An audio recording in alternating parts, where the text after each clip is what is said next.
थोड़ा ही मौका भी बंदा सब पल में स्वाहा करना राज से अपरणमय डाले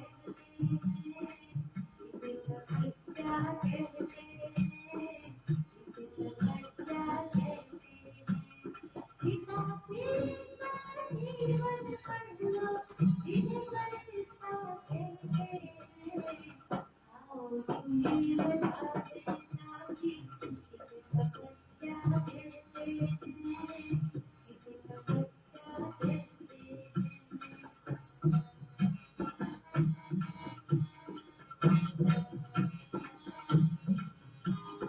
लाखों तूफान फिर भी पर्वत पर तुम डटे रहे एक भरोसे एक सहारे निश्चय पर तुम अड़े रहे निश्चय पर तुम अड़े रहे हुए अपने बेगाने सारे कत्ते उनके ताने हुए अपने बेगाने सारे कत्ते उनके ताने ये भी चलते रहे सीना ताने इसे सहनशीलता कहते हैं इसे तपस्या कहते हैं इसे तपस्या कहते हैं पिता श्रीता जीवन मरना इसे कलिष्ठा कहते हैं आओ तुम्हें बता देता कि इसे तपस्या कहते हैं इसे तपस्या कहते हैं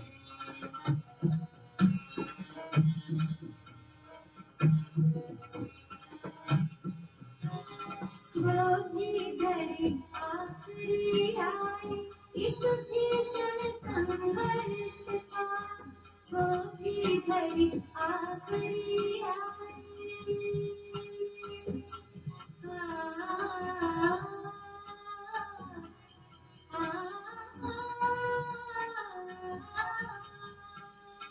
वो भी घड़ी आखिरी आई इस भीषण संघर्ष का कर्म भोग पर कर्म योग को विजय मिली उन्हें हर्ष था की पुकार प्यारे बाबा की बच्चे भी थे अति प्यारे पर सेहत से हाथ तोड़े तुम हट के बंधन तारे तुम हट के बंधन तारे किया ऐसा था कमाल बंदे छोड़ा संगा जाल किया ऐसा था कमाल बंदे छोड़ा संगा जाल पंछी जाके बैठा उड़ के वतन में जिसे कभी फरिश्ता कहते हैं इसे तपस्या कहते हैं इसे तपस्या कहते हैं पिता श्रीता जीवन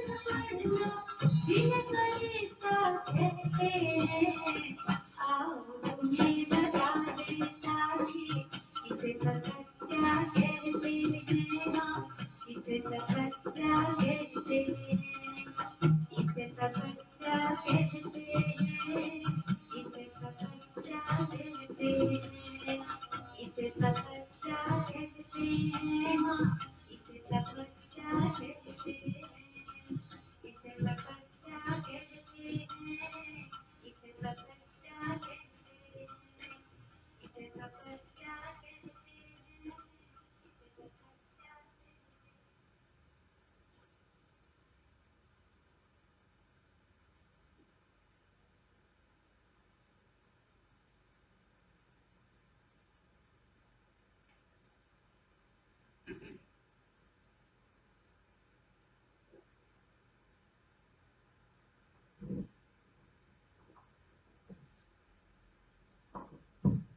ओम शांति।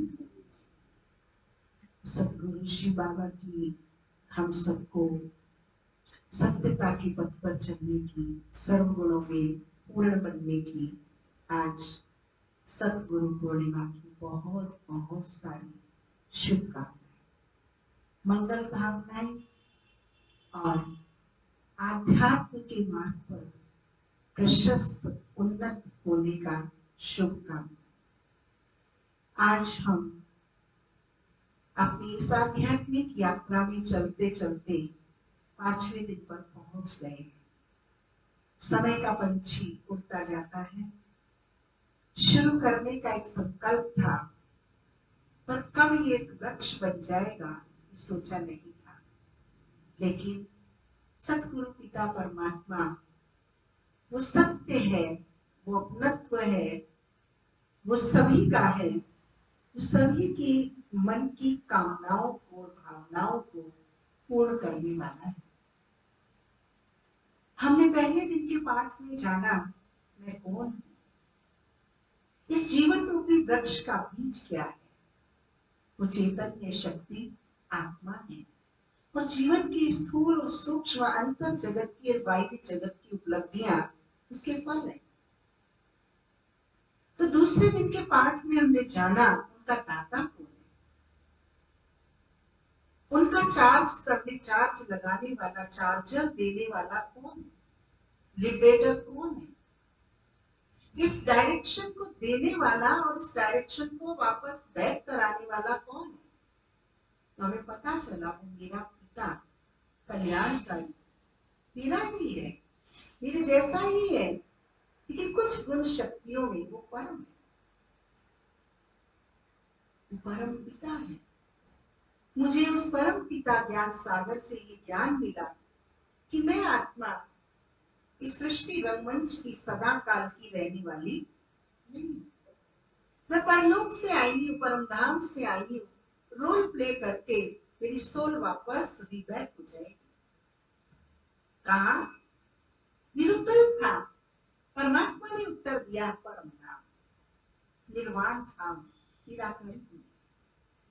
तो तीसरे दिन के पाठ में हमें बताया गया कि जीवन के प्रत्येक श्वास की गति चलते चलते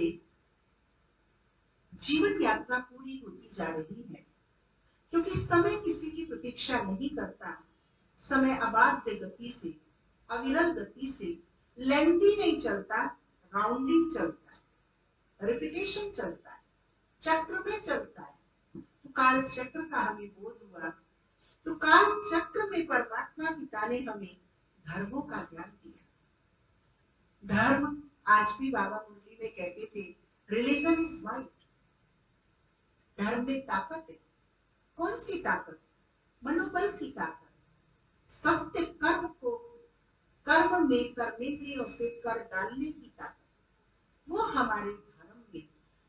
धर्म युक्त कर्म हमें साहस देता है, निर्भयता देता है, शक्ति देता है और हमें भाईचारा देता है और असत्यता इन सारे जीवन मूल्यों को सुखा लेती है। तो काल चक्र हमें बता रहा है कि कलयुग में तो हम चले थे, इस घृणा नफरत अपने पराई द्वेष भावना के साथ चल गया, लेकिन आने वाला समय सत्य का समय है, सतयुग का समय है। तो उसके लिए हमें सोच, बोल और कर्म सत्य के स्वरूप बनाने होंगे। अर्थात आत्मा को धर्म की धारणा करके जो हमने परम पिता से जाना है, जो हमारी आत्मा चाहती है, उसे कर्म में लाना होगा। तभी व्यक्ति के परिवर्तन से सृष्टि का परिवर्तन होगा।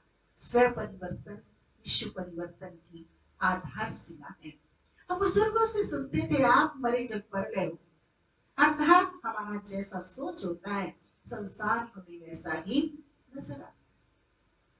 चौथे दिन के पाठ में हमने ये जाना कि मैं अपने कर्म के खाते से बचने के लिए पशु पक्षी नहीं बन सकता, मुझे मानव ही बनना पड़ेगा। और मानव योनि में आकर जिन आत्माओं को मैंने सुख दिया है, उन आत्माओं से रिटर्न मुझे सुख मिलेगा। और जिन आत्माओं को जाने अनजाने किसी भी प्रकार से, किसी भी एंगल से मैंने कष्ट दिया है, दुख दिया है, दुर्भावनाएं दी है, उनका भी दंड मुझको ही उनके द्वारा प्राप्त होगा।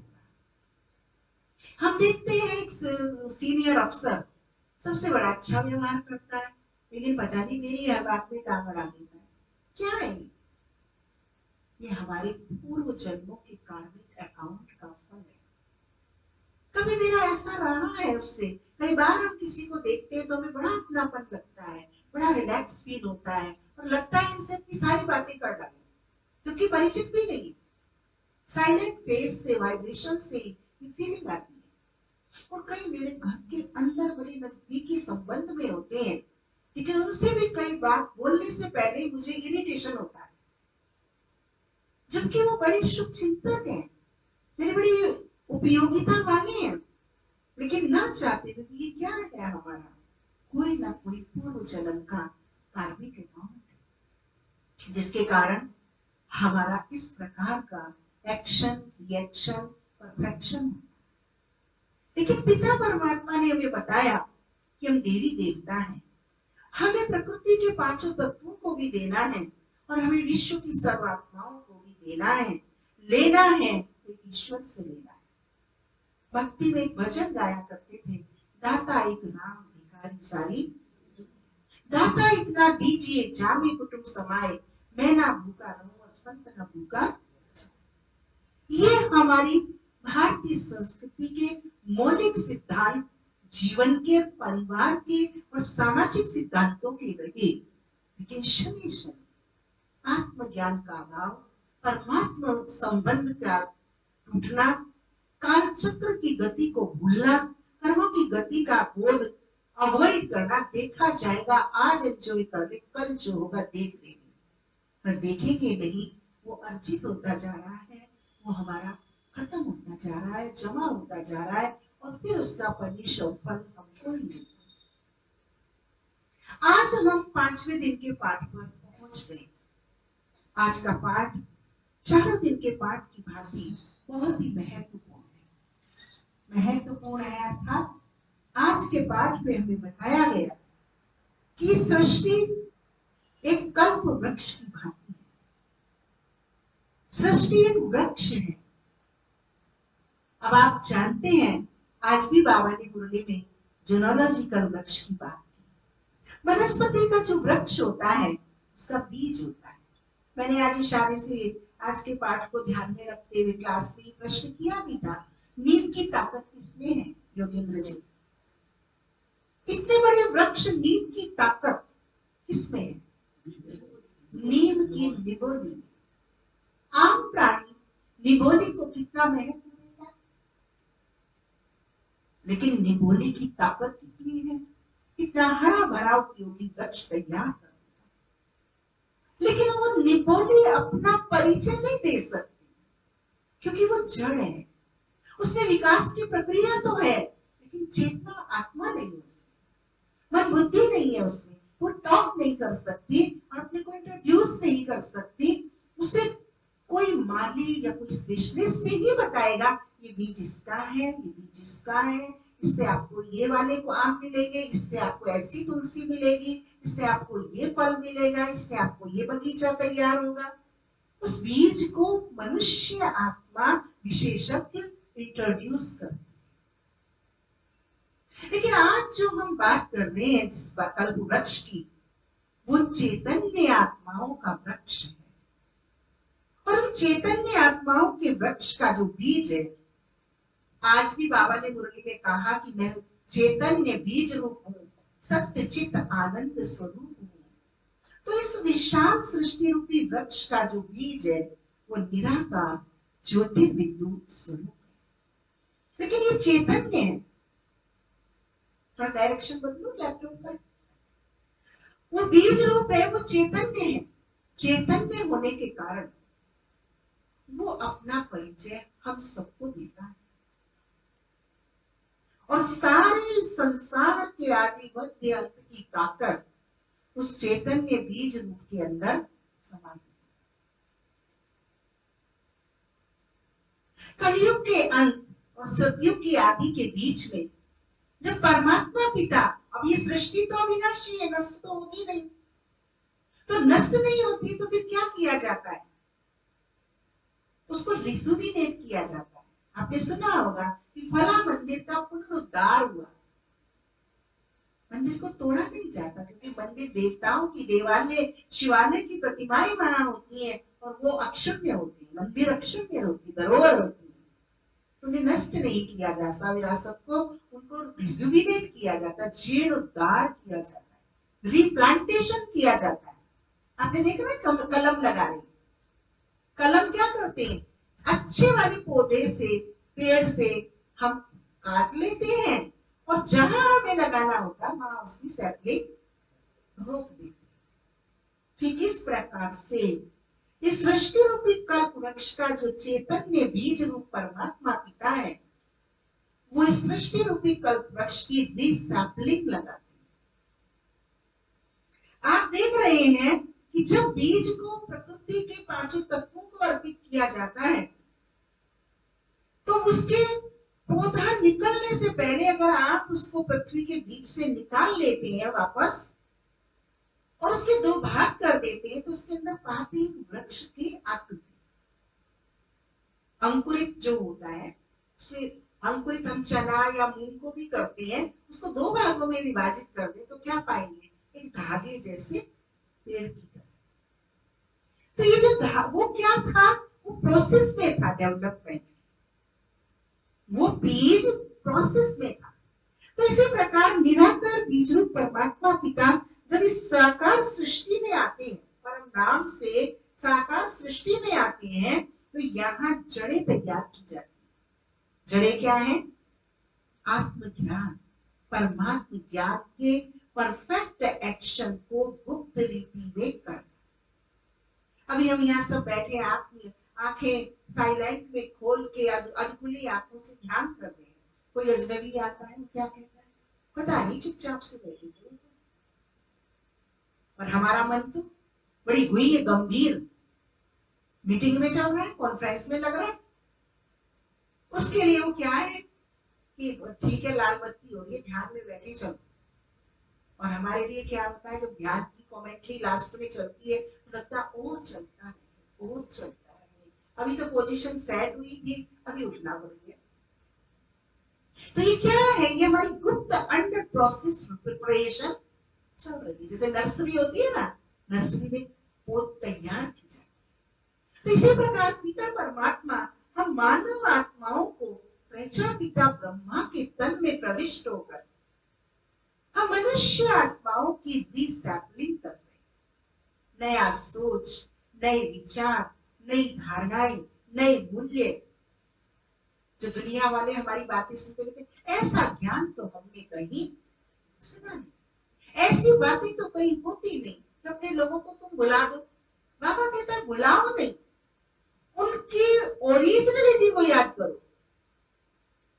ओरिजिनल में वो मेरी माँ नहीं है, ओरिजिनल में माँ से पहले उसका अस्तित्व एक आत्मा का है, मेरे परम प्रिय परमात्मा की संतान का है, उसको मैं याद करूं। वो मेरा माँ से संबंध अविनाशी है, उसको मैं याद करूं। वो जब मुझे याद रहता है तो मेरी माँ से रिश्ता कभी भी ऐसा नहीं होगा जिसकी आत्मा को कष्ट मिले। मैं अपने सबऑर्डिनेट को कमजोर समझकर ऐसा दुर्व्यवहार नहीं करूंगा, मैं उससे आत्मिक व्यवहार करूंगा। अपने सद्गुणों की समय की संपत्ति को अर्जित करने के लिए उससे परमात्मा कैमरे की दृष्टि में रहते हुए मैं अपने कर्म को करूंगा। कल वो सबऑर्डिनेट जब मेरा बराबर का या मेरा बड़ा बनेगा तो मुझे उससे प्रताड़ना। कार्मिक अकाउंट क्या है, विज्ञान का नियम है, जो भी कर्म हम करते हैं एवरी एक्शन अपोजिट और पॉजिटिव हमको ही प्राप्त। इस प्रकार से सृष्टि पर इस बीज रूप चैतन्य बीज रूप परमात्मा से इस सृष्टि के ऊपर जड़ें, धर्म की धारणा की जड़ें तैयार होती। कहा जाता है धर्म की नींव सदा कैसी है, हरी है। क्यों हरी है, क्योंकि चैतन्य बीज रूप परमात्मा से धर्म को प्रोटेक्शन मिलता है। धारणा आत्मा करती है, शरीर नहीं करता है। शरीर तो माध्यम है, इसके द्वारा आत्मा शरीर के द्वारा सब कर्मों को करेगी। आज आपने सुना होगा लोगों के मुख से कि चाहता तो वो अच्छा करना है, लेकिन पता नहीं उसके मुख से, उसकी इंद्रियों से न चाहते हुए भी वो कर्म हो जाता है जो वो नहीं चाहता। तो कौन सी ताकत है, वो हमारे देह अभिमान की ताकत, रावण की अप्रोच की ताकत हमें पुश करती है और हमारी मन की आत्मा की जो प्रथम आवाज होती है उसको दमन कर देती है और हम जिस बात की प्रतिज्ञा करते हैं उस बात में फेल हो जाते हैं और जो बात में हमने प्रतिज्ञा जो हमारी सेफ्टी की बात थी वो छूट जाती है, जो हमारी पश्चाताप की बात थी वो रह जाती है। इस प्रकार से इस बीज रूप परमात्मा पिता के द्वारा ये सृष्टि रूपी कल्प वृक्ष 5000 वर्ष का तैयार होगा। कितने वर्ष का? 5000 वर्ष का। दूसरे शब्दों में कहेंगे 84 जन्मों का ये वृक्ष तैयार होगा।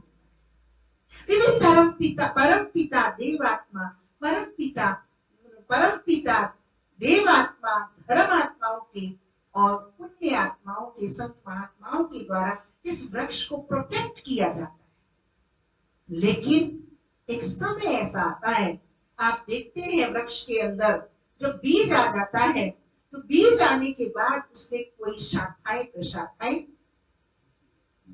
नहीं निकलती। ऐसा है ना? वनस्पति वृक्ष की आप पोजीशन देखते जाइए और इस चैतन्य बीज रूप कल्प वृक्ष की उससे तुलनात्मक अध्ययन करते जाइए।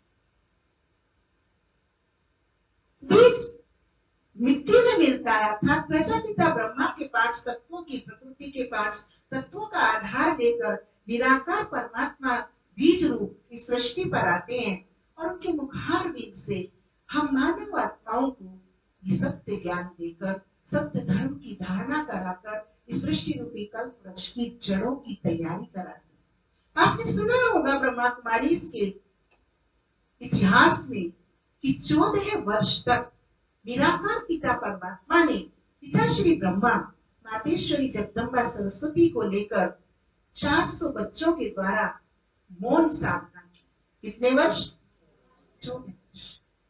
14 वर्ष के पश्चात जब वो सिंध हैदराबाद से भारत आए, माउंट आबू आए, तो हमारी दादियों को ये बोध नहीं था मनुष्य किसे कहा जाता है, संबंध किसे कहे जाते हैं, पैसे का सिक्का क्या होता है, ऐसा कैसा होता है, नोट क्या होता है, कि कोई भी उनको ज्ञान, आपस के व्यवहार क्या होते हैं। क्योंकि 8 वर्ष की दादियां, 14 वर्ष की दादियां, 25 साल से बड़ा कोई भी उस सत्संग में आने वाला नहीं। पिता श्री ब्रह्मा बाबा ही 7 वर्ष के थे, मातेश्वरी जगदम्बा जी खुद 18 वर्ष के थे। इस प्रकार से हाईएस्ट 1 वर्ष के बच्चे, 6 मास के बच्चे भी उस सत्संग के अंदर 400 में शामिल थे। वो 14 वर्ष तक आत्मा परमात्मा के ज्ञान से ही परिचित थे। पिता श्री ब्रह्मा बाबा को ही वो भगवान और मातेश्वरी जगदम्बा सरस्वती को ही वो मां मानते थे। ऐसी गुप्त सृष्टि पर, इसी सृष्टि की मानव आत्माओं को लेकर यह आध्यात्मिक सशक्तिकरण का धरा पर गुप्त कार्य चला। लेकिन आप जानते हैं जब बीज आगे बढ़ता है पृथ्वी का और तत्वों का प्रोटेक्शन लेकर, उससे तना निकलता है और तने में भी क्या होते? पत्ते नहीं होते। तने में तो एक डांठला सा होता है और डांठला थोड़े दिन के बाद 2 पत्तों में विभाजित होता है। पेड़ कैसे बनता है? नन्हा पौधा। जरा याद करिए, कभी 5वीं क्लास में हमने नन्हे पौधे की एक कविता पढ़ी थी। अभी तो मुझे याद नहीं है किस कवि की थी, लेकिन नन्हे पौधे को बच्चे के विकास के लिए वो कविता दी जाती है। तो इस प्रकार से हम देखते हैं कि जड़ के बाद जो वो डठला निकला, सिंगल जो बीज से निकलता है वो एक ही निकलता है, 2 नहीं निकलते प्रारंभ में, 2 पत्ते निकलते। तो एक जो सिंगल निकला वो था प्रतीक सत्य। सब कुछ एक जैसा था, कुछ भी डिफरेंट, भेदभाव, अंतर्भेद नहीं थे। सबके फीचर्स एक ही सांचे के बने हुए थे, क्योंकि फीचर्स हमारा प्रतीक है हमारी आत्मा रूपी सोने का। जैसा सोना वैसा जीवन। 24 कैरेट सोने का जीवन की गड़ाई जो होती है वो 8 कैरेट की नहीं होती। 8 कैरेट की तो हंसुला कड़वा बनती। ये फिजिकल बॉडी हमारा ऑर्नामेंट है, आत्मा सोना है। वहां सारी आत्माएं सतो प्रधान थी। सतो प्रधान अर्थात सोने से उसकी तुलना की गई 24 कैरेट की बात, 100%। तो सारी फिजिकल बॉडी लक्ष्मी नारायण को आप देखिए, वहां पर राजा रानी प्रजा दास दासी चांडाल सभी इस फीचर्स फिल्म के थे। कोई को वेट कम करने की, कोई को कैलोरी कम लेने की आवश्यकता नहीं, सब फिट थे क्योंकि आत्मा उनकी संतुष्ट थी, तृप्त थी, भरपूर थी। इस प्रकार सर्वप्रथम यहाँ 2 पत्ते जो निकले वो कौन थे? श्री कृष्ण और श्री राधे। संपूर्ण निराकार परमात्मा पिता की अगर साकार में संपूर्ण कोई ताकत है, देवात्मा है, वो है श्री कृष्ण और श्री राधे।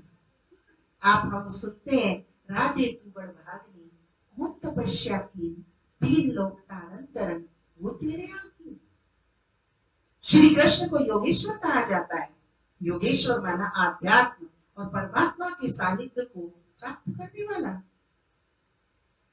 इसके कारण ही उसने इतने बड़े बड़े कार्यों को चुटकी में मुस्कुराते मुस्कुराते करता था। Enjoy, worship.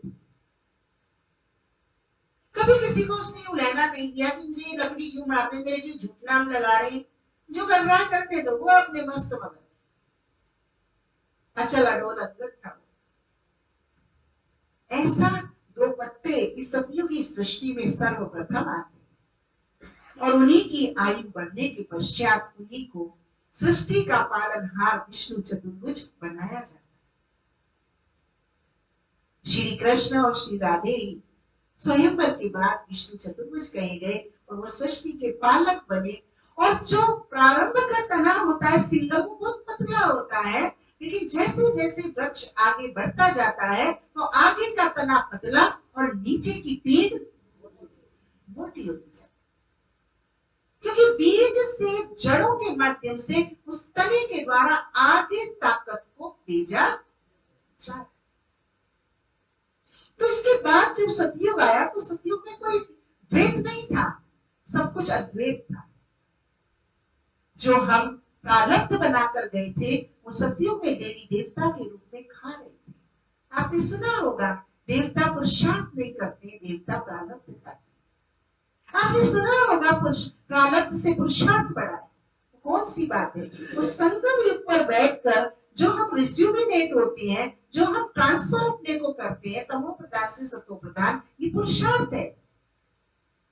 ये पुरुषार्थ सतयुगी देवताओं को भी प्रारब्ध के रूप में प्राप्त नहीं होता, इससे वो हम ब्राह्मणों को ही प्राप्त होता है। ये पिता श्री ब्रह्मा बाबा के ज्ञान को सुनकर हम ब्रह्मा वंशावली ब्राह्मण बनते। कल आपने सुना था, आपका 84वां जन्म कौन सा है? ब्रह्मा मुख से ईश्वरीय ज्ञान को पाकर आपका अंतिम 84वां जन्म होता है, जो चढ़ती कला का होता है, जो देवताओं से भी उन्नत होता है, क्योंकि इसमें कमाई ही कमाई है। और सतयुग से हमारी इनडायरेक्ट हमारी कमाई मिलेगी। जैसे पोस्टिंग हो जाती है तो अध्ययन, पोस्टिंग होती है अध्ययन। जब तक पोस्टिंग नहीं होता है तब तक अध्ययनशील रहते हैं, पुरुषार्थी रहते हैं। और जैसे प्रारब्ध मिल जाती तैसे अध्ययन और तपस्या कंट्रोल में आ जाता है। तो यहाँ देवताओं का भी यही होता है। यह सतो प्रधान आत्माएं हैं, पीठ सिंगल है, लेकिन इसके बाद त्रेता युग आया तो त्रेता युग में थोड़ा सा थिकनेस आ, सतयुग की तुलना में त्रेता युग, सतयुग मोटा हो गया क्योंकि यहाँ चारों पैरों से धर्म है, 16 कला संपूर्ण, संपूर्ण निर्विकारी, मर्यादा में पुरुषोत्तम, डबल अहिंसक, संपूर्णता है, कोई भी 1 पॉइंट भी मार्जिन नहीं, उसको सतयुग कहा गया। लेकिन जैसे आगे बढ़े तो त्रेता आया, त्रेता युग में तना थोड़ा पतला हुआ, श्री राम और श्री सीता का राज्य। यहाँ पर भी हम एक धर्म, एक राज्य, एक कुल, एक मत, आध्यात्म बल से अपने जीवन को चलाए। सुभाष जी साइलेंस कर लो, ना साइलेंस कर लो। तो यहाँ भी हम एक ही तने से चल रहे, अभी कोई डुग्गा नहीं निकला। पौधे में भी आप देखेंगे डुग्गा थोड़ी बढ़ने के बाद ही निकलता है। पौधे की तो, नन्हे पौधे की तो रक्षा करनी पड़ती। जब वृक्ष हो जाता है तो वो बैल और सांड उससे कमर रगड़ लेते हैं, उस पर कोई असर नहीं करता। इसी प्रकार से हम देखते हैं कि सतयुग और त्रेता युग में एक धर्म, एक राज्य, एक भाषा, एक कुल, एक मत, सब कुछ परमात्मा बल से जो आत्मिक शक्ति के द्वारा सृष्टि का निर्माण किया गया, वही सब कुछ चल रहा है। लेकिन जैसे ही द्वापर युग आया, देख रहे हैं द्वापर युग, द्वापर युग में आपको मंदिर दिख रहे हैं, संत दिख रहे हैं, भक्ति पूजा दिख रही है, सब दिख रहे हैं ना। ये तना, सतयुगी रूपी जो तना था वो तो मोटा होता जा रहा है बीज और जड़ से, और ऊपर पर जितना जाता जा रहा है वो पतला होता जा रहा है। प्रगति का नाम है पतला होना। बिल्डिंग कंस्ट्रक्शन में भी क्या करते हैं, नीचे चौड़ा ऊपर छोटा छोटा करते जाते। तो यहाँ हम देखते हैं द्वापर युग में सर्वप्रथम जब ये तना पतला होने लगा तो उसमें से विस्तार के लिए इब्राहिम साहब आए, उन्होंने इस्लाम धर्म की स्थापना की। जब इब्राहिम साहब आए तो मुस्लिम नहीं थे, उनके आने के बाद उनके फॉलोअर्स मुस्लिम बने। कौन थे? आदि सनातन देवी देवता धर्म वाले ही सृष्टि पर थे। उनके ही बीच में परम धाम से डायरेक्ट इस्लाम धर्म को स्थापित करने वाली वो इब्राहिम साहब की आत्मा आई, और साथ में मुस्लिम धर्म के लोग जो ऑलरेडी परम धाम में बैठे हुए थे, उनके आने के बाद उनका भी आना शुरू हो गया और इब्राहिम का प्रचार प्रसार सृष्टि पर होने लगा। हमारा आदि सनातन देवी देवता धर्म अभी चल ही रहा है, अभी हम नहीं बदले, लेकिन डायरेक्ट परम धाम से इस्लाम, इब्राहिम साहब आए, इस्लाम धर्म आया, और इस्लाम धर्म के बाद उन्होंने, उनके फॉलोअर्स ने उसको बेनिफिट मिला, उससे उनके जीवन में प्राप्तियां हुई, उन्होंने उसका प्रचार प्रसार किया। थोड़े समय पर इब्राहिम साहब अकेले चले, लेकिन आप और हम सब जानते हैं कोई भी स्थापना होती है तो उसमें कुछ ना कुछ मत मतांतर भिन्नता आ जाती है।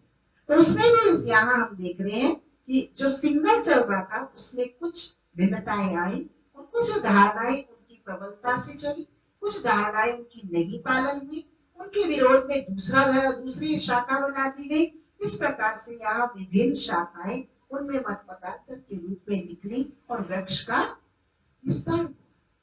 कहते ना पत्ता पत्ता भी उसकी सत्ता से हिलता है। अब ये पता नहीं सिस्टम क्या है। ये कल्प वृक्ष का चित्र हमें इस बात को बताता है कि चैतन्य बीज रूप परमात्मा से इस सृष्टि रूपी कल्प वृक्ष का आत्मा रूपी पत्ते उससे ही ताकत लेकर चल, जुड़े रहेंगे तो ताकत मिली रहेगी, और पत्ता अगर वृक्ष से टूट जाएगा तो ताकत मुरझाइश में बदल जाएगी। इसके पश्चात हम इधर देखते गौतम बुद्ध आ गए, बौद्धिज्म स्थापित हुआ, त्याग, वैराग्य, सत्य, अहिंसा को उन्होंने स्थापित किया। समाज में जिस गुण की, मूल्य की कमी हुई, धर्म पिताओं ने आके समाज में उसी गुण और मूल्य को धर्म के माध्यम से प्रचारित, प्रसारित और अपने फॉलोअर्स को दिया। यहाँ भी गौतम बुद्ध की भी मान्यताओं में पहले सिंगल चले, फिर उसमें भी मत मतांतर बंटवारे हो गए। वृक्ष का सौंदर्यीकरण तो बहुत सुंदर हो रहा है, लेकिन बेसिक ताकत, हमारा ध्यान आत्मा परमात्मा से हटकर व्यक्तियों में और व्यक्ति के लिए हो गया। धर्मपिता कौन थे? व्यक्ति, आत्मा, और हम कौन? फॉलोअर्स कौन थे? वो भी अपने को आत्मभान से भूलकर हम इस्लाम धर्म के हैं, इस भाव में आ। हम पढ़ते तो है, मजहब नहीं सिखाता आपस में बैर करना, पर मजहब ने हमारी सृष्टि की सुंदरता को रोंदना, कोंदना, बंटवारे करना शुरू कर, जिसके परिणाम स्वरूप द्वापर युग में 1250 वर्ष के अंतर्गत हमारा आदि सनातन धर्म में संन्यास धर्म आया। क्योंकि देवी देवताओं में क्या थी? पवित्रता थी, सुख थी, शांति थी, भाईचारा था, ऐश्वर्य था, वैभव था। जैसे जैसे हमारी धर्म की धारणाएं और बीज रूप परमात्मा से हमारी दूरी बढ़ी, तो ये सब चीजें हमारा अमन चैन डिस्टेंस हो गई, तमन्ना तो हो रह गई, प्राप्ति हो नहीं गई। उसको प्राप्त करने के लिए, उसे समाज में पुनर्स्थापित करने के लिए परमात्मा पिता ने शंकराचार्य को भेजा। शंकराचार्य ने आकर सृष्टि पर संन्यास धर्म की स्थापना की, ब्रह्मचर्य के महत्व को, पवित्रता को यहाँ दर्शाया। लेकिन जैसे जैसे संन्यास धर्म शंकराचार्य के अलावा अन्य संन्यास के पंथ आए, मार्ग आए, तो उसका रूप बदल गया, जिसके कारण सामाजिक संतुलन बिगड़ गया। भाई शादीशुदा होते हुए, बच्चे वाले होते हुए समाज की जिम्मेदारियों से मुक्त होकर संन्यास लेने लगे। माताएं अनाथ हो गई, विधवा हो गई, बच्चे अनाथ हो गए, सामाजिक संतुलन बिगड़ गया। तो लोगों का ध्यान संन्यास को पसंद करते हुए भी, ब्रह्मचर्य पवित्रता को चाहते हुए भी, धर्मेश्वर को चाहते हुए भी उस मार्ग पर जाने से विरोध करने लगे। यहाँ बॉडी कॉन्शियस आ गया। नारी नरक का द्वार है, नारी सर्पणी है। इन धारणाओं का जहाँ यत्र नार्यस्तु पूज्यन्ते रम्यते तत्र देवता। श्री कृष्ण से पूर्व श्री राधे, श्री नारायण से पूर्व श्री लक्ष्मी और परमात्मा को भी माँ कहा जाता था। यहाँ आज मेल डोमिनेटिंग कल्चर शुरू हो गया। पुरुष प्रधानता, पुरुष बलशाली है, नारी कमजोर है, अबला है। ये धारणाएं, भावनाएं यहाँ संन्यास मार्ग के पश्चात शुरू, जिससे समाज में विभिन्न कुरीतियां, विभिन्न असंतुलन पैदा हो। अच्छाई को बुरा मान लिया गया, क्योंकि अच्छाई का इंटरप्रिटेशन प्रॉपर नहीं। कारण आत्मा द्वापर युग थी, उनका लिंक कनेक्शन परमात्मा से और धर्म से दूरी पर था। यहां से जो शक्ति जा रही थी इन लोगों से, उनके द्वारा वो अपना कार्य चला रही, और मध्यकालीन आत्माएं परमधाम से आकर पवित्र आती थी और बहुत जल्दी अपवित्रता के पथ पर चली जाती। आपने शंकराचार्य जी की परीक्षा को भी पढ़ा होगा, सुना होगा कि नारी कितनी शक्तिशाली थी। संन्यास मार्ग जो आज से 1800 साल पहले शुरू हुआ, उस समय नारी कितनी शक्तिशाली थी। जब राजा को मृत्यु हो गई तो उन्होंने कहा कि अगर वो इतने पहुंचे हुए संत हैं, उसे जीवित कर। और शंकराचार्य की आत्मा जब राजा में गई तो रानी ने उन्हें पहचान लिया कि तुम राजा नहीं हो, तुम कोई संत हो। क्योंकि कौन था वो? शरीर तो बदल चुका था, लेकिन वो परिवर्तन था आत्मा के मूवमेंट, आत्मा की क्रियाकलाप।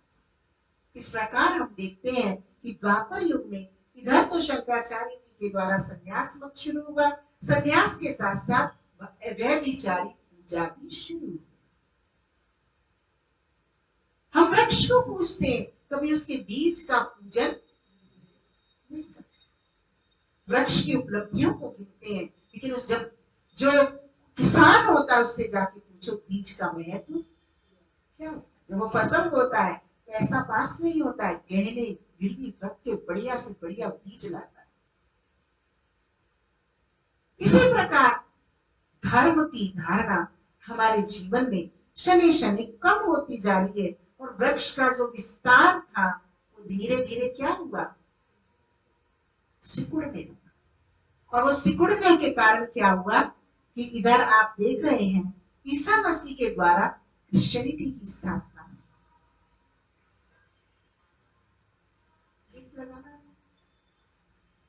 वो उसका विस्तार होने लगा, और विस्तार का परिणाम ये हुआ कि क्रिश्चियनिटी जो पाश्चात्य पीछे से आ गई, जो पाश्चात्य का धर्म था वो भारत की संस्कृति पर जैसे आवरण आ गया। वहां की भौतिक सुविधाओं को हमने धर्म के साथ साथ स्वीकार कर लिया। जो सहज मिलता है वो स्वीकार्य होता है। हमारी शिक्षा के आधार से क्रिश्चियनिटी धीरे धीरे हमारे घरों में, परिवारों में, संस्कारों में आ गई, और जो हमारे आदि सनातन देवी देवताओं के मूल्य थे वो शनि शनि हमारे जीवन से मॉडर्नाइज समझकर उसको हम स्वीकारने लगे। और धर्म की क्रिश्चियनिटी को तो हमने अडॉप्ट नहीं किया, लेकिन उनकी सुविधाओं को स्वीकार करना शुरू किया, जिसके कारण यहाँ हम देख रहे हैं कि ईसा मसीह के द्वारा या क्रिश्चियनिटी की स्थापना हुई, लेकिन उन्होंने कभी अपने को भगवान नहीं कहा। किसी भी धर्म पिता ने कभी अपने को भगवान नहीं कहा। किसी भी धर्म पिता ने कट्टरवाद को नहीं सिखाया, लेकिन उनके फॉलोअर्स में वो आत्मशक्ति नहीं थी, इसलिए उन्होंने कट्टरता को और परमात्मा तक पहुंचने की उनमें शक्ति नहीं थी। उन्होंने धर्म पिताओं को ही ईश्वर का नाम दिया। और यहाँ से हमारा जो आदि सनातन धर्म था वो द्वापर युग में हिंदू धर्म कहा जाने लगा।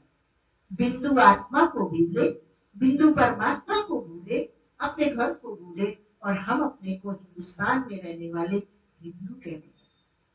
और हिंदू होने के बाद क्या हुआ कि अनेक मठ मतांतर, अनेक संत महात्मा, जिसको जो जचा उसने ईश्वर के लिए, कोई कहता है मैं ही ईश्वर हूं, कोई कहता है सब में ईश्वर है, कोई कहता है प्रकृति ईश्वर है।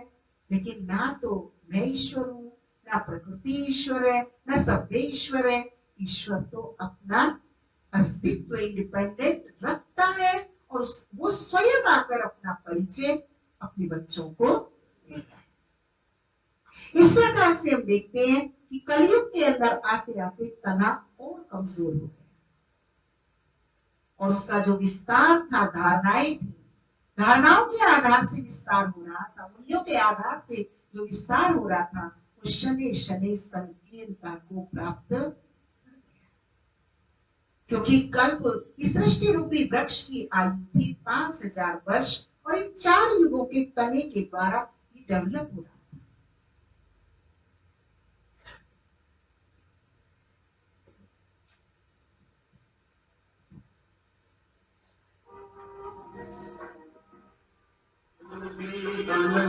ज्ञानी बनो योगी जीवन हजारा, योगी बनो ज्ञानी बनो योगी जीवन हजारा। काम क्रोध मद लोभ मोह वश आज सब मोहताज, योग लगा कर पाप मिटा ले स्वर्ग सजा ले तुम्हारा। काम क्रोध मद लोभ मोह वश आज सब मोहताज, योग लगा कर पाप मिटा ले स्वर्ग सजा ले तुम्हारा।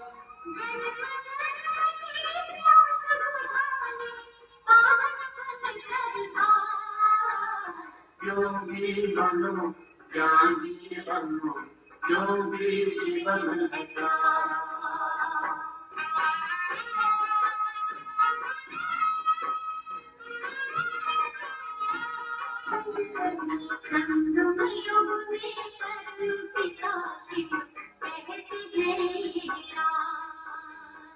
तू है एक अविनाशी आत्मा, सुन लो मेरी आवाज।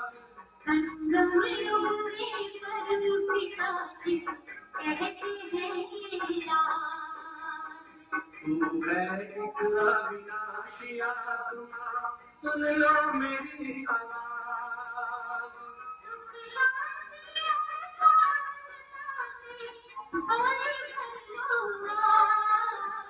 योगी बनो ज्ञानी बनो योगी जीवन हजारा।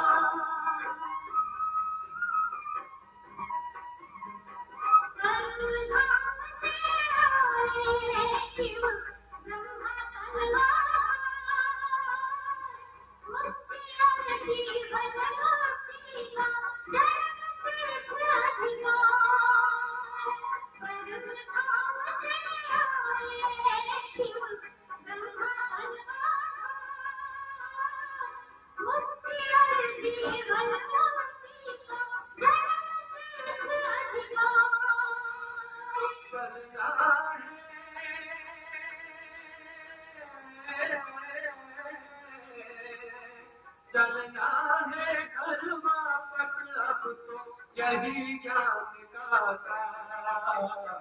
योगी बनो ज्ञानी बनो योगी जीवन हजारा। योगी जीवन हजारा। योगी जीवन हजारा।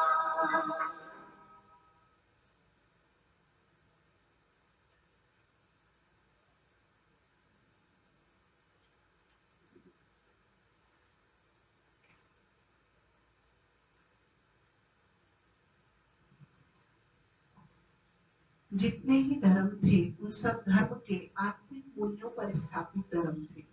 लेकिन कलयुग के अंत में आकर क्या हुआ कि हम देखते हैं तना पतला हुआ, और पतला होने के साथ साथ कुछ इस्लाम धर्म का जो इब्राहिम धर्म का जो दूसरी ब्रांच बनी, मुस्लिम बनी। इब्राहिम कहीं लुप्त हो गया, मुस्लिम रह, क्योंकि मुस्लिम और इब्राहिम में भी हम अध्ययन करते हैं तो दोनों का काल, दोनों के स्थापक, दोनों की मान्यताएं डिफरेंट डिफरेंट। इसी प्रकार से हम देखते हैं क्रिश्चियनिटी में भी कैथोलिक और दूसरे रोमन अलग अलग बनते, अलग अलग मान्यताएं बनती गई। जो मौलिक थे वो वही छूट गए, और जो उनमें से निकली हुई ब्रांचेस थी वो आगे बढ़ी, जिसके कारण हमारा आदि सनातन देवी देवता धर्म जो परमात्मा पिता के द्वारा स्थापित था वो कहीं लुप्त हो गया।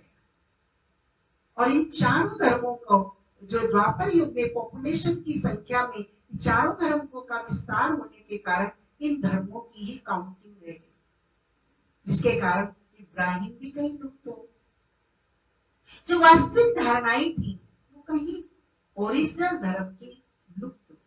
परमात्मा पिता ने जो सृष्टि के निर्माण के लिए, संचालन के लिए जो नियम मर्यादाएं और वैल्यूज दिए थे वो कहीं छूट। इसके परिणाम स्वरूप क्या हुआ कि कलयुग के अंत में गुरु नानक देव आए, उन्होंने सिख धर्म की स्थापना की। तो बीज से ही जड़ों के माध्यम से होते होते वहां तक भी ताकत गई, और उन्हें कुछ बातें ऐसी कही जो वो आत्मिक सत्यता से जुड़ी हुई थी।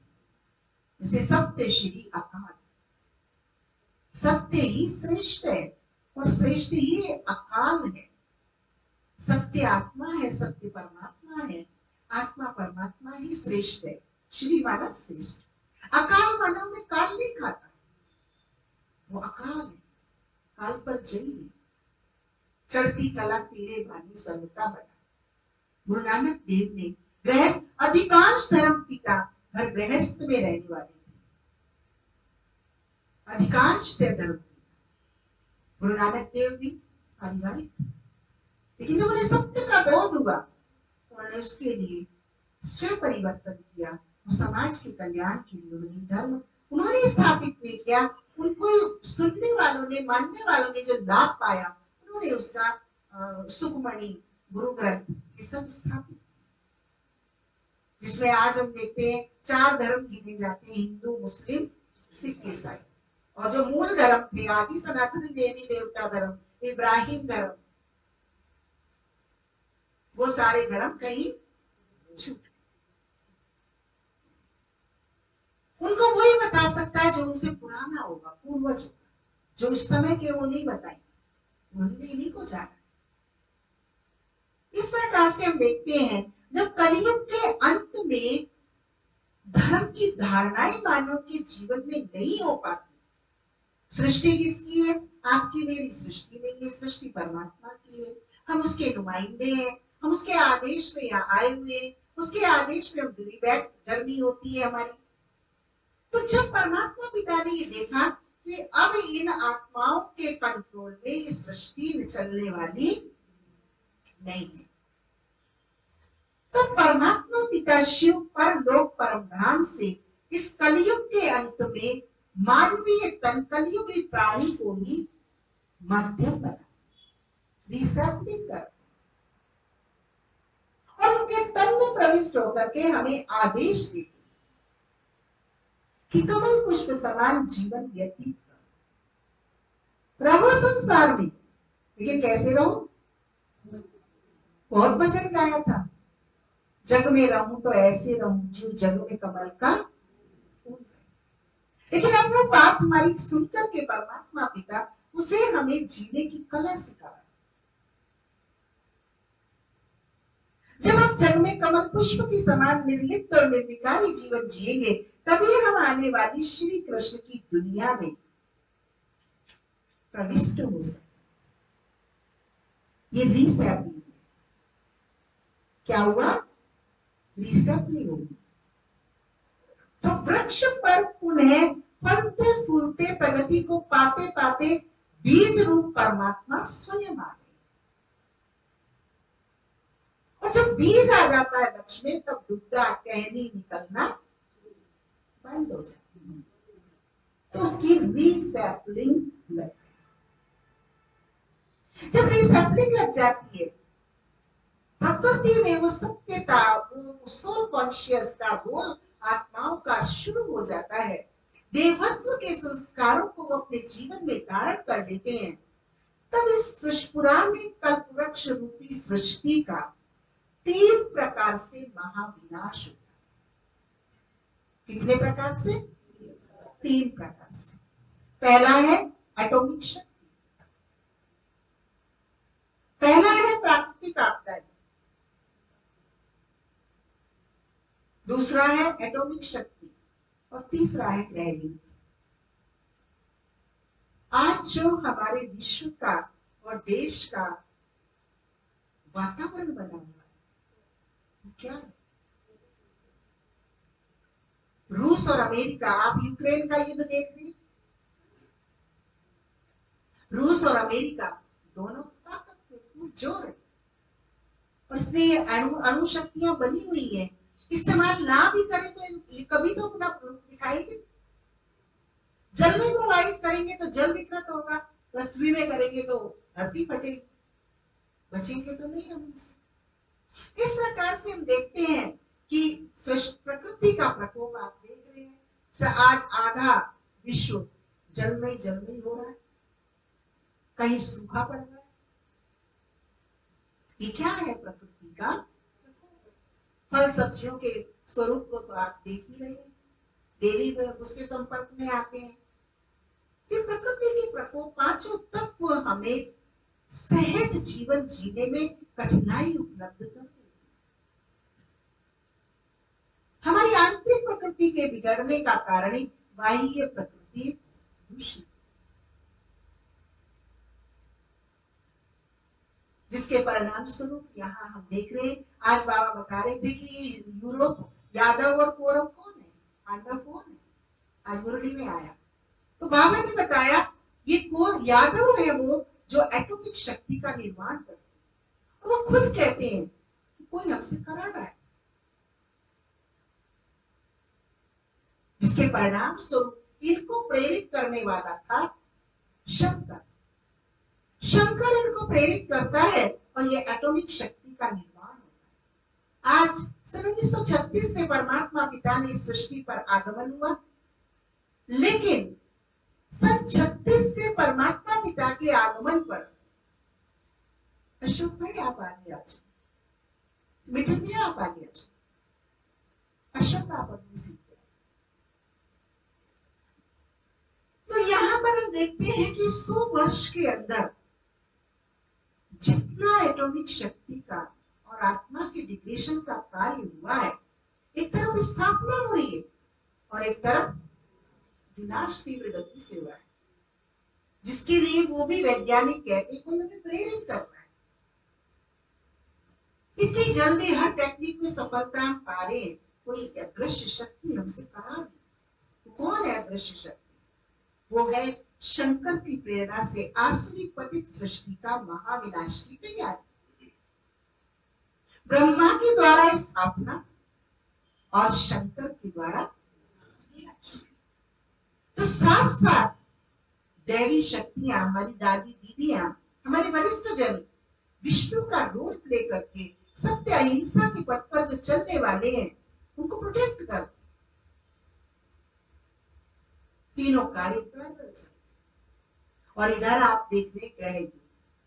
हम भाग्यशाली विश्व में से भारत अक्षुण्य अखंड है, अविनाशी देश है कि यहाँ एटॉमिक शक्ति और प्राकृतिक प्रकोप इतना नहीं होगा, लेकिन यहाँ ग्रह युद्ध।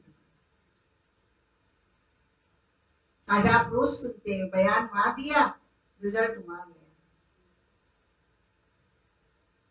कारण हिंदू, मुस्लिम, सिख, ईसाई, तेरा मेरा, कट्टरता, आया पराया, तू मेरा नहीं मैं तेरा नहीं। लेकिन परमात्मा पिता कहते सब मेरे, आपका सुख दुख सब मेरा, मैं आपका गार्जियन हूं, मेरे अकॉर्डिंग चल, कोई पराया नहीं है, सारा वसुधा अपना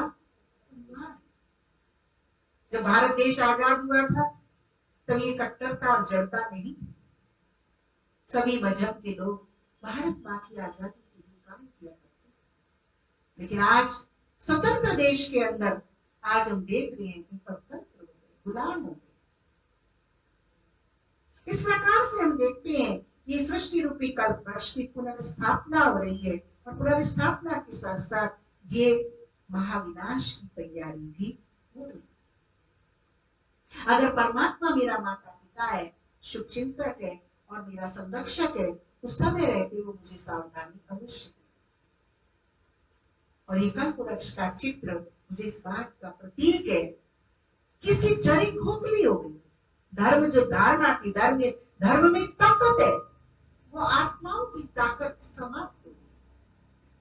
बीज से शक्ति निकल जाए तो वो खोखा रह जाता है। वो खोखे से भी कैसे वृक्ष की कामना कर सकते हैं। इसलिए जीवन आज 10 वर्ष के बच्चे से देखो, ऐसा लगता है जैसे इसमें शक्ति नहीं है, ओज तेज नहीं है। अगर कहीं थोड़ा बहुत है तो माइंड है, मस्तिष्क काम कर रहा है, लेकिन आत्मा के स्तर पर बचपना, इनोसेंट, मायूसी, वो अट्रैक्शन फेस पे लुक का बचपन 75 साल के बुजुर्ग जैसा 8 साल का बच्चा, 5 साल का बच्चा, 2.5 साल के बच्चे के चेहरे को गौर से देख लिया, उसके बचपन नहीं बचा, क्योंकि सारी सृष्टि की आत्माएं वानप्रस्थी हो गई, पुरानी हो गई। क्योंकि सृष्टि रूपी कल्पवृक्ष का पत्ता पत्ता, वृक्ष पुराना है तो पत्ते भी उसके पुराने हो गए। इस प्रकार से परमात्मा पिता ने बताया, बीज रूप परमात्मा पिता ज्ञान सागर होने के कारण, सत्यचित आनंद स्वरूप होने के कारण हमें बताते हैं कि इस भारत देश को क्या कहा जाता है, भारत माता की जय। क्या बोलते हैं? वंदे। अभी वंदे मातरम पे झगड़ा होने लगा है। कोई बात नहीं, हम पे माँ को माँ ना माने कैसे हो सकता है? तो चलो वो नहीं मान रहे, हम समझदार हैं तो हम शांत रह लेंगे, कैसे रह लेंगे?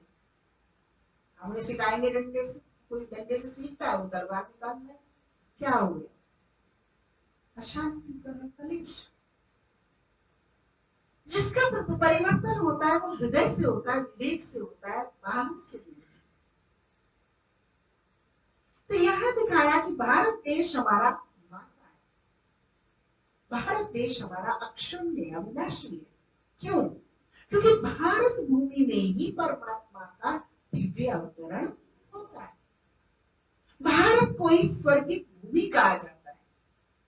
कहा जाता है देवी देवता पावन सृष्टि पर ही पांव रखते हैं, भिखारी पतित सृष्टि में संत भी प्रवेश नहीं करते। तो देवता तो संतों से भी उज्जवल है, ऊंचे। भारत की भूमि में 33 करोड़ देवताओं का विचरण था, जीवन था।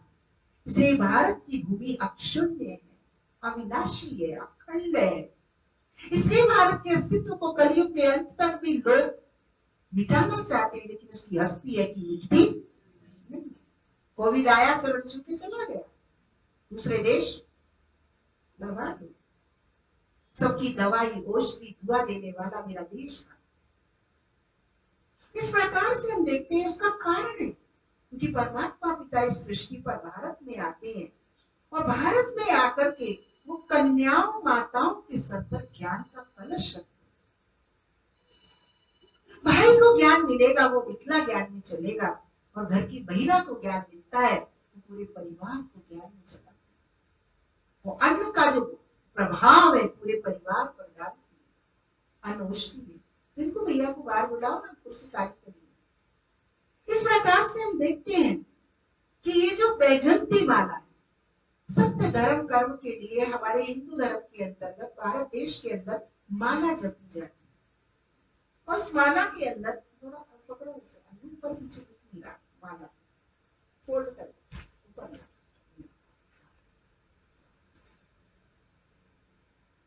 ये जो आप माला देख रहे हैं, इस माला के अंदर आप देखेंगे 108 की माला होती है और माला में मणके पिरे होते हैं।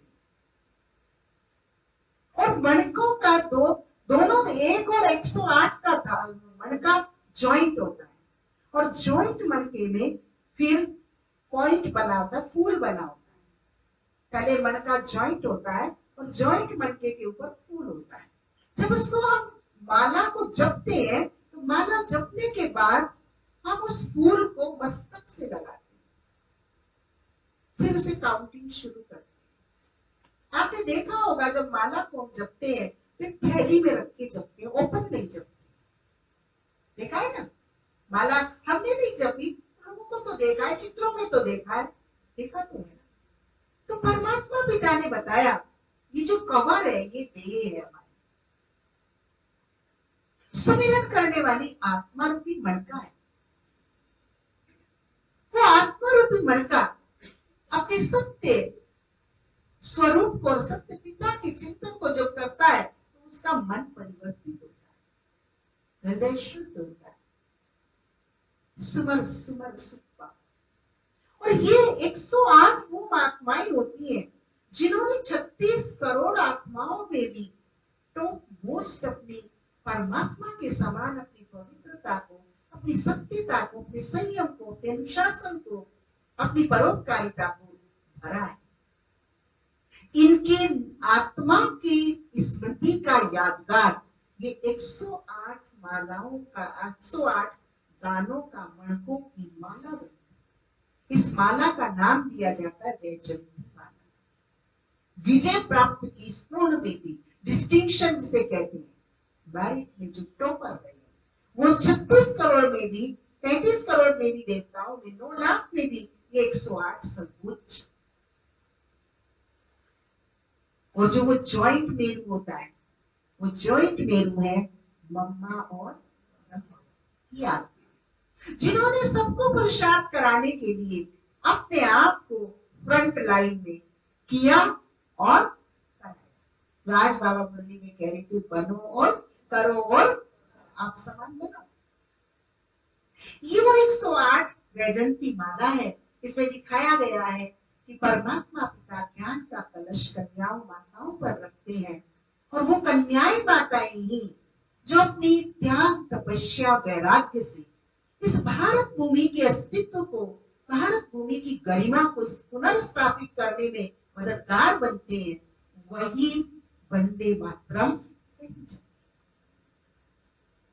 द्वापर युग में कभी जब नारी सर्पणी नहीं थी तब कहा गया, उस समय नारी अबला नहीं थी तब कहा गया, लेकिन आज जब मैं कलयुग में देखती हूँ तो नारी का स्वरूप कुछ ऐसा ही हो। आज नारी को मां कह दो, दादी कह दो, तो वो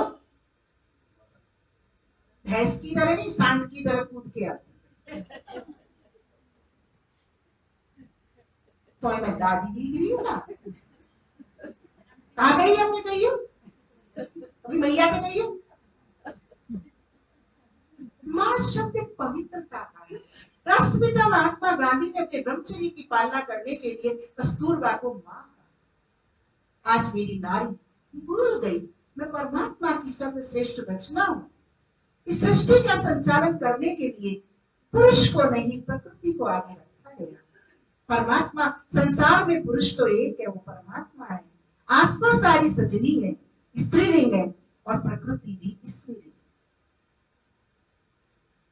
ये हम नारियों ने भुला दिया और देहभान में पुरुष की गुलाम बनकर पुरुष की समानता का आकलन करने लगी, क्योंकि वो तो पुरुष की निर्मात्री थी, अग्रगणी थी, सम्माननीय थी, समान कभी नहीं थी नारी। लेकिन उसने अस्तित्व को उसने नजरअंदाज करके खुद को हीन दीन बना दिया और अबला बना। आज जुड़ो कराटे खेल रहे हैं, आज एक IAS महिला है, एक IPS महिला है, वो सुरक्षा की गुहार करती है, क्योंकि उसने खुद को सोल कॉन्शियस और गॉड कॉन्शियस से कनेक्ट नहीं किया। वो सुरक्षा कवच अगर उसे मिल जाता तो आज का ये धन, आज का ये विद्या, आज का ये समाज उसे दूषित नहीं कर सकता। और नारी सुरक्षित रहती तो हमारे परिवार को कोई भी आज धर्म की सत्ता से, पुरुष को धर्म पिता नहीं, पति नहीं कहा गया, धर्म पिता नहीं कहा गया, पुरुष को खाली पुरुष कहा गया, नारी को धर्म पत्नी कहा गया। धर्म के पथ पर चलाने वाली पति को, पुत्र को, पिता को महिला हो, नारी हो, 100 ब्राह्मणों से उत्तम एक कन्या है। वो मेरी श्री राधे थी, वो मेरी श्री सीता थी, वो मेरी श्री लक्ष्मी थी। और वो ताकत उसे परमात्मा के इस आत्मबल से, आत्म से मिली। ये दादी दीदियां क्या है? कोई भाषा नहीं जानती, कोई देश को नहीं जानती और विश्व का भ्रमण कर रही है। कौन सी भाषा बोल रही है? आध्यात्मिक भाषा, प्रभु प्रेम की भाषा, आत्मिक भाषा। उन्हें कहीं कोई पराया नहीं मिलता। हम अनुभव करते हैं, हमें आज तक भरतपुर में कोई गैर नहीं मिला। सारे इतने सम्मान करते, इतना प्यार देते हैं, इतना अधिकार रखते हैं। बहन जी तो हमारी आज जानते ना पहचानते, ना मैं जानू ना वो जाने। और कहेंगे बहन जी आप मुझे भूल गए। नहीं भैया मैं नहीं भूली।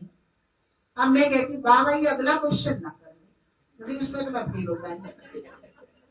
पहले क्वेश्चन में तो मैं पास हो गई, तू मेरे पिता की संतान है, तू मेरा भाई है, मैं तेरी आत्मा बहन हूँ, अविनाशी बहन हूँ। वो तो विनाशी होगी, लौकिक बहन, मैं तुम्हारी अविनाशी बहन। या तो मैं पास हूँ, अगर इसने मेरे से लौकिक परिचय पूछ लिया, मुझे कुछ नहीं पता। लेकिन वो इतने अधिकार से कहता बहन जी मैं आपको जब मिला था, आपने मुझे वहां कोर्स कराया था, आपने मुझे वहां निमंत्रण दिया था। जरूर भैया वो तो आपका अधिकार है, आपका घर है, आइए। तो ये चीजें हमें परमात्मा पिता ने नारी शक्ति को जागृत किया। सन 36 में जब हमारी दादियां 2-2 वर्ष की दादियां घूंघट में रहती थी। आप बाबा की जीवन कहानी का पहला भाग पढ़ेंगे तो उससे पढ़ेंगे आप कि 2-2 वर्ष की बालिकाएं उस समय मुगल काल होने के कारण घूंघट के अंदर रहती थी, असुरक्षित थी नारी। लेकिन पिता श्री ब्रह्मा बाबा ने शिव बाबा की आज्ञा को ओम का उच्चारण करने का, धर्म गुरु बनाने का और उनको आध्यात्म की प्रखर ज्योति जगाने का, समाज के परिवर्तन का, युग के परिवर्तन का श्रेय परमात्मा पिता ने मातेश्वरी जगदम्बा सरस्वती को दिया। और उन्होंने इसे बखूबी निभाया। उन दादियों ने उसे बखूबी निभाया, उन दीदियों ने बखूबी निभाया, जिसके कारण आज तक मेरे देश को वंदे मातरम कहा। इस वंदे मातरम का रक्षक परम पिता है। जहां माँ होती है तो पिता तो अवश्य होगा, और वो पिता मेरा। अगले चित्र के माध्यम से हमें बताया गया है कि भाई अब निर्णय की घड़ी आ गई है। अब चिंतन मनन अध्ययन श्रवण तो बहुत कर लिया, अब है निर्णय की घड़ी। आज है गुरु पूर्णिमा, अब आज आपको निर्णय करना है। सुन रहे हो सुभाष जी? अब व्हाइट लाइन में आना है, ब्लैक बॉर्डर छोड़ना है, फैन चला दो। इधर है कलयुगी नर्क और इधर है सतयुगी स्वर्ग। देखते हो 2 दिशाएं हैं, एक तरफ नर्क है, एक तरफ स्वर्ग है, और बीच में है पुरुषोत्तम संगम, ऑस्पिशियस युग। इसमें हम देखते हैं यहाँ कलयुगी नर्क से नर और नारी दोनों परिवार रूपी रथ के 2 पहिए, और दोनों कलयुगी नर्क से निकलकर सतयुगी स्वर्ग की तरफ अग्रसरित हो रहे हैं। और जब ये अग्रसरित होते हैं तो सबसे पहले हम देखते हैं कि परमात्मा पिता से अपनी मन बुद्धि की तार को जोड़ते हैं। जब परमात्मा पिता की सत्य ज्ञान की रोशनी मिलती है, प्रकाश मिलता है, संबंध जुटता है, शक्ति आती है, तो वो यज्ञ करते हैं। क्या करते हैं? यज्ञ करते हैं। यज्ञ शब्द का अर्थ है यह माने जो, यह माने जाना है। जो जाना है उसके विपरीत जो आइटम भरे हुए अंदर, उनको स्वाहा।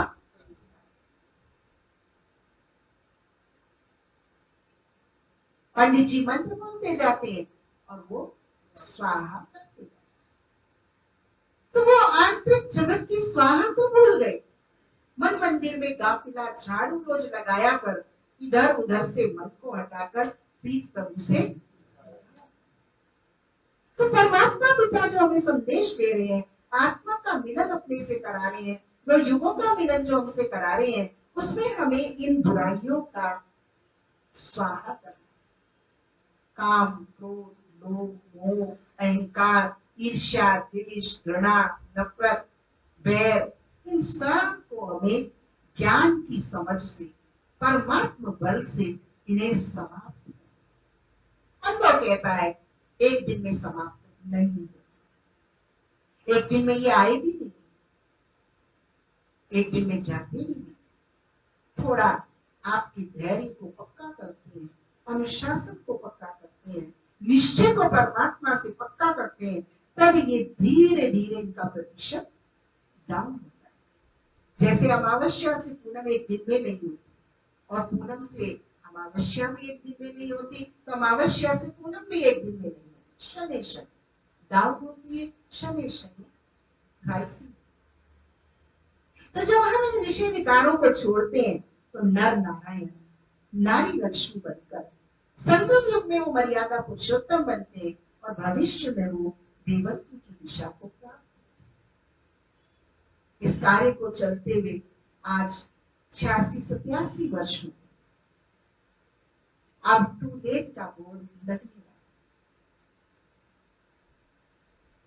तो आप और हम भाइयों का परम कर्तव्य है कि परमात्मा पिता जो हमें ये दे रहे हैं ज्ञान और योग की शक्ति, इस महाविनाश से पूर्व हम अपनी अंडरग्राउंड प्रिपरेशन कर ले, ताकि आने वाले समय का परिवर्तन तो निश्चित है, लेकिन हम उसमें पहुंचे। करना क्या है, क्या भैया?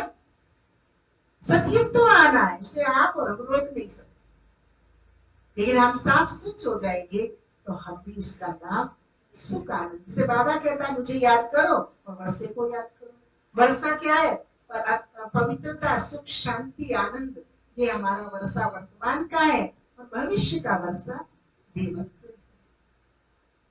ये था आज का आपका 5वें दिन का पाठ। सृष्टि रूपी कल्प वृक्ष की जड़ों के नीचे जो बैठ जाता है, उसकी जन्म जन्मांतर के लिए, कल्प कल्पांतर के लिए सब मनोकामनाएं पूर्ण हो जाए।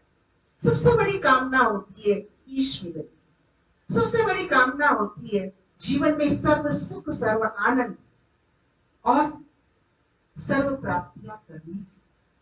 इसके अलावा कोई और जीवन में प्राप्त करने की इच्छा नहीं। हम सुखी रहे, सब सुखी रहे, वो हमें परमात्मा पिता से प्राप्त। ये था आपका आज का 5वें दिन का।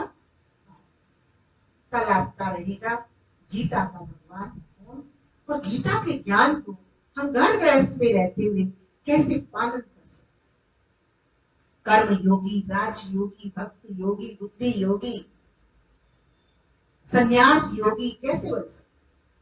कल आपका ये पाठ होगा। परसों परसों है राजयोग, राजा बच्चा बन जाएंगे सब। ओम शांति।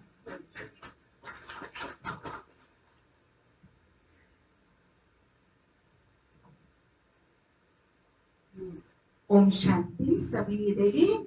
बैकबोन सीधा कर लीजिए, आंखें खोल लीजिए। जयसिंह भाई, बाहर से अंदर आने वालों को वहीं रोक लेना, अंदर कोई ना आए। और अंदर बैठने वालों से विनम्र निवेदन है कि आप उठने की कोशिश नहीं करना।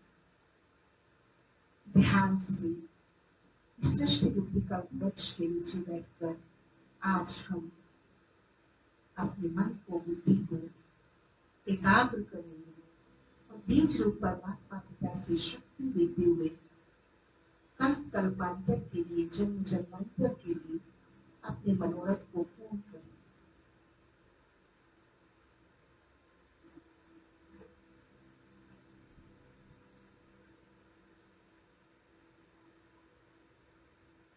मैं आत्मा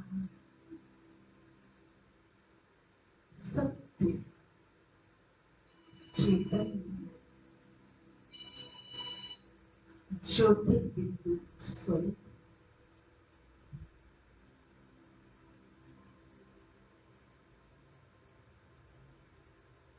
अति सूक्ष्म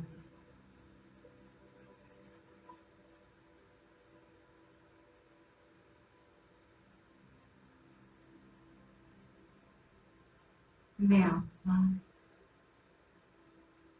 चैतन्य बीज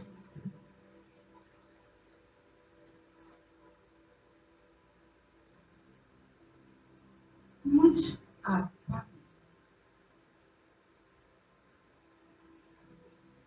क्या शांति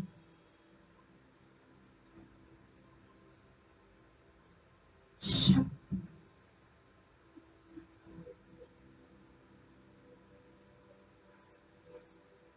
प्रेम सुख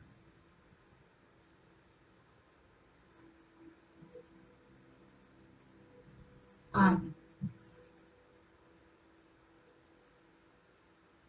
पवित्र भरी हुई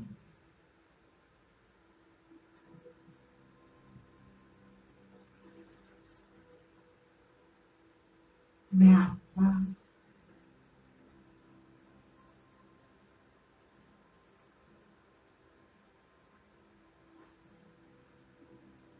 इस तन के द्वारा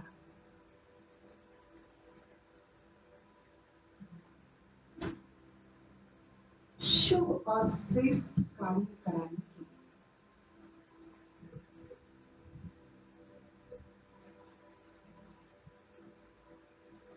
सृष्टि मंच पर उपस्थित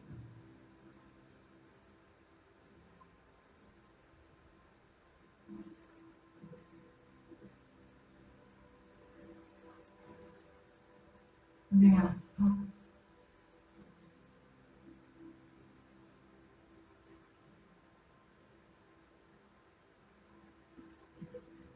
शांति धाम परम धाम की देवी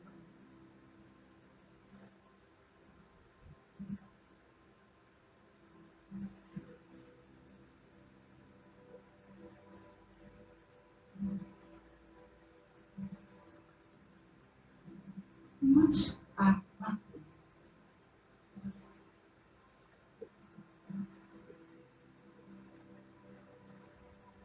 वापस अपने देश लौटना है।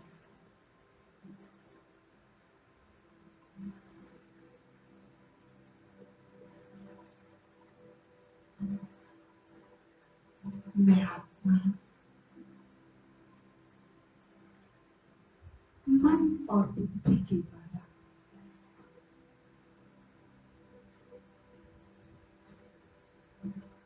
प्रकृति के पांचों तत्वों से बाहर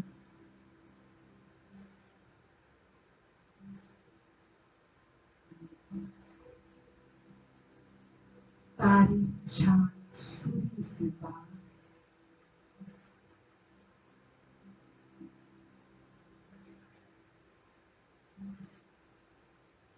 स्वयं प्रकाशित लोक में जाए।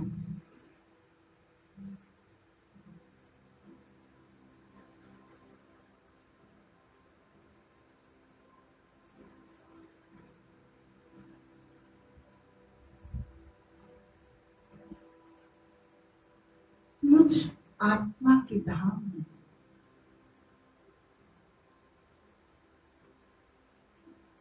सर्वत्र शांति शांति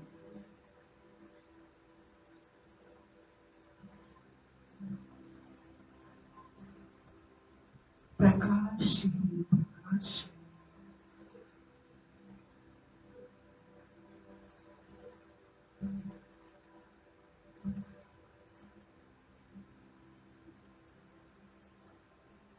मैं आत्मा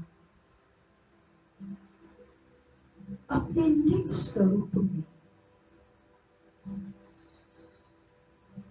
अति सूक्ष्म दिव्य सिद्धांत एकदम हल्का प्रकाश आत्मा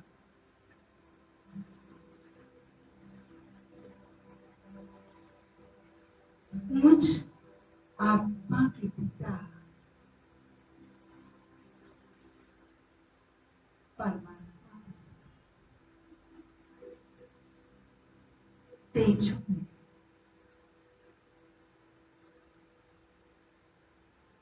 शीतलता की किरण मुझ आत्मा को दे रही।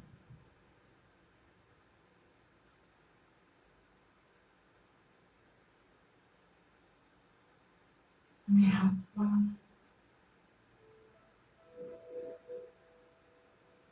सत्य पिता की सानिध्य में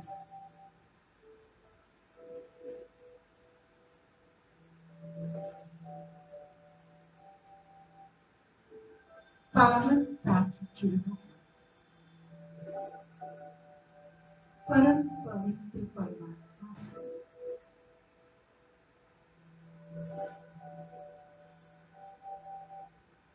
प्राप्त कर रही।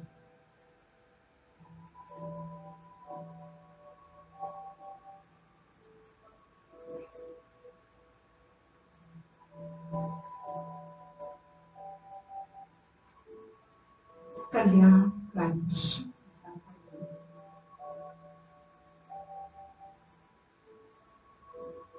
मुझ आत्मा को सच्चे सच्चे मार्ग दिखा।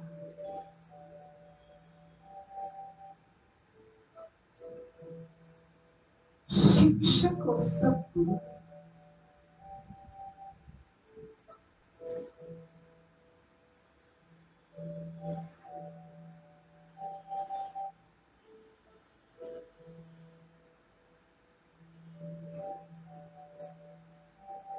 ज्ञान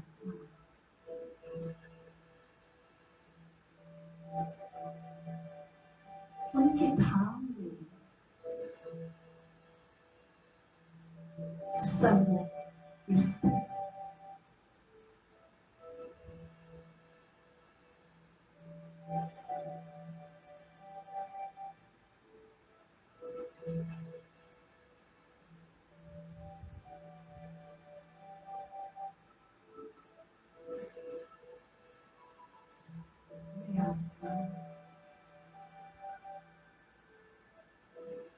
शांत पवित्र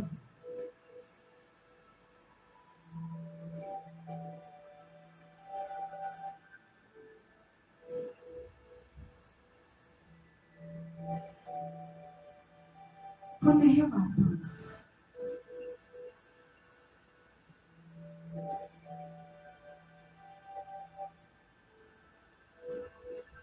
कर्म क्षेत्र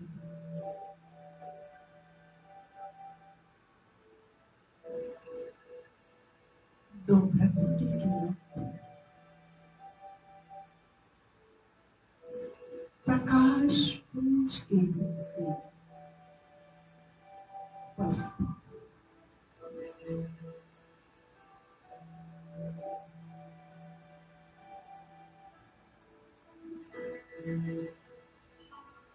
तन की प्रत्येक कर्मेंद्रिय को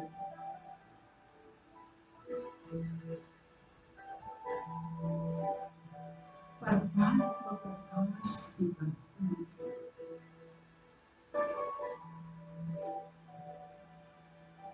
रोशनी को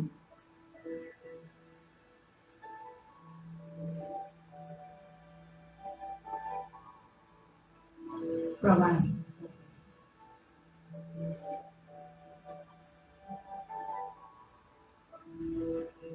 मैं आत्मा सत्य चेतन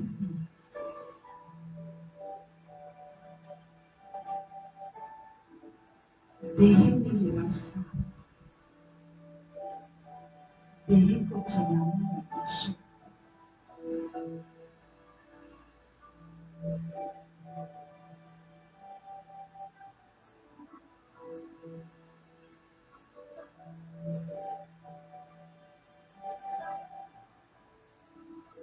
ओम शांति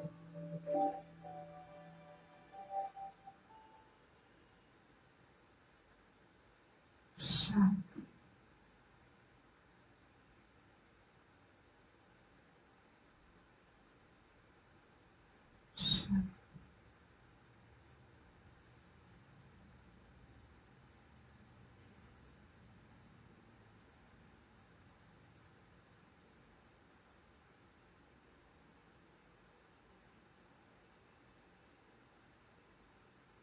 दिल में